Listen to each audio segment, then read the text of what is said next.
Hey everybody, I wanted to share something with you really quickly on the Osiris Hall of Judgment. First thing I want to do is play something for you from Manly Hall real quick so that you can get a better understanding of what Osiris is. A lot of people think that all of these various gods in ancient Egypt were a bunch of different gods, and actually that's not the case. They were different aspects of one. So let me play this real quick. We are not therefore surprised to discover that the Egyptians early recognized Osiris as one deity within which a division of deities took place. Isis, Nephthys, Anubis, Titan, Horus, these deities were not separate from Osiris. They were the very parts and members of himself. So when we take a look at the Judgment Hall of Osiris, when we're looking at all of these various gods and so forth, these are actually divisions of Osiris. They're not separate gods. They are divisions within inside one. So that's what we need to understand about all this. Now, what I showed you last time is that if you count the number of the columns of the Egyptian writing that you see here, you get 33 columns. Let me read something for you real quick. When the 10 numbers pertain to the globes, the Sephiroth are combined with the 22 letters relating to the channels. And by the way, this is from Manly P. Hall, A Secret Teaching of All Ages. The resultant sum is 32, the number peculiar to the Kabbalistic paths of wisdom. These paths occasionally referred to as the 32 teeth in the mouth of the vast countenance, or as the 32 nerves that branch out from the divine brain, are analogous to the first 32 degrees of Freemasonry, which elevate the candidate to the dignity of a prince of the royal secret. Kabbalists also consider it extremely significant that in the original Hebrew scriptures the name of God should occur 32 times in the first chapter of Genesis. In the English translations of the Bible, the name appears 33 times. In the mystic analysis of the human body, according to the rabbins, the 32 spinal segments lead up to the temple of wisdom, which is the skull. Well, that is what we're looking at right here.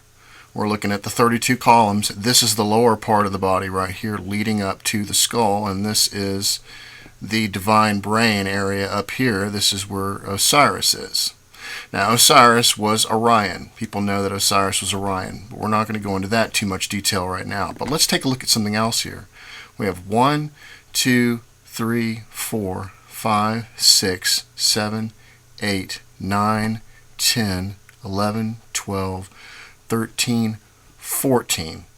We have 14 people sitting up here. Now this is really important. I'll show you why. This is on the page referring to Osiris up here on Wikipedia. And there is a myth recounting the chopping up of the body into 14 pieces by Set. It's not recounted in this particular stela, but it's referring to the 14 pieces that Osiris was chopped up into. And so you have to understand that these are all these are not meant to be literal. They're meant to be allegories, right? So when we take a look at the Osiris Hall of Judgment, we have the 14 pieces up here, and then we have the 33 paths leading up to the temple, which is the skull up here. And this is Osiris right up here, which is where Orion, which is what they're referring to, and the divine brain. And geometry is really important in all of this, because when we take a look at Egypt itself, we see Thoth right there where he should be, right near where Hermopolis is. We see that they're starting right at the beginning of the sacrum and moving up, and then of course we have the Nile Delta, which represents the skull. The reason why the pyramids are where they are is because that represents the area where the spinal cord connects to the skull. That's what all of the Nile is representing, as it's representing the human body. Let me show you a picture of that.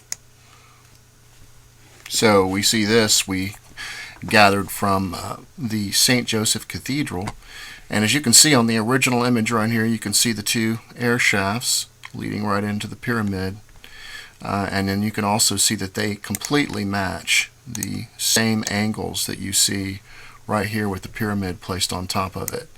And so what Manly Hall has to say about this confirms that To get a key to one part comes far towards opening all the rest of the mystery. We know that some of it has even reached into modern anatomy in names and words. We know that the upper axis of the spine where it joins the skull was known even in science as the pyramid. So the upper axis of the spine where it joins the skull is called the pyramid. That's exactly where the pyramids are located on the Nile. Also, we can take a look in alchemical art, and we can see the same thing. We have the root, we have the heart, and we have the pyramid, which represents the area associated to the head. And this is the reason why you see that in this particular diagram, where it connects to the skull, to the base of the skull, that's what's called the pyramid. And the outlay and the layout of the inside of the pyramid is actually referring to the inside of the skull. So I thought you might be interested in seeing this whole thing with the Osiris Hall of Judgment. So what we have here is we have one layout representing the human body. We have the 33 paths leading up to the skull, which is the temple. And then we have the 14 parts right here divided up, which is associated to the different parts of Osiris' body. This is why when we put the human body on top of it, and this is a body scanned version of a body, we can see that the root is where she's standing. She's moving into the temple. You can see where Thoth is. So Thoth's job is to weigh the heart against the feather of truth. And if you notice, he sits right on top of the heart. And then we have Osiris right up here, which is inside the skull. Right here where this eye is represents the base of the skull. The eye on this winged eye god right here, it represents the very start of the base of the skull. And we have Osiris. And then if you take a look at the Temple of Solomon, this represents the Ark of the Covenant right here. This represents the incense altar that you see inside the main temple. So that's what these areas represent. The 33 paths and the 14 parts. You guys take care. I'll talk to you soon.